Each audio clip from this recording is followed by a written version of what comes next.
রোজা ফরজ ছিল। লাআল্লাকুম তাত্তাকুন, যেন তোমরা এই রমজান মাসে রোজা পেয়ে তাকওয়া অর্জন করতে পারো, মুত্তাকি এই হতে জন্য পারো। দেওয়া হয়েছে। জি।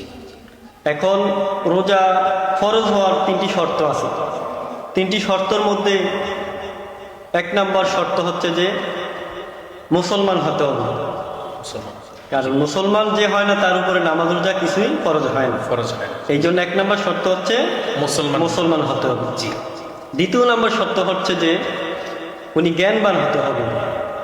যে অচেতন বা পাগল হলে- জ্ঞানবানের কথা বলা হয়েছে এই কারণে যে কোনো পাগল বা অচেতন মাথাল তার উপরে নামাজ রোজা ফরজ হয় না। ফরজ হয় না। 3 নম্বর শর্ত হচ্ছে যে বালেগ হতে হবে। বালেগ।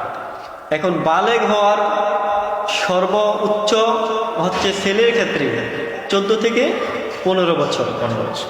আর মেয়েদের ক্ষেত্রে হচ্ছে 12 থেকে 13 বছর। এখন ছেলের ক্ষেত্রে 14 থেকে 15 বছর যদি পৌঁছার আগে এই ছেলের মাধ্যমে আলামত প্রকাশ পায় বা নিদর্শন পাওয়া যায়, তাহলে ওনার উপরে ওই বছর থেকে কি নামাজ রোজা ফরজ। ফরজ। এখন আলামত বা নিদর্শনগুলো কি? কি? আলামত নিদর্শন হচ্ছে একটা ছেলে যখন বালেগ হবে তার মধ্যে সর্বপ্রথমে তার মুখে দাড়ি মুছ গজাবে। দাড়ি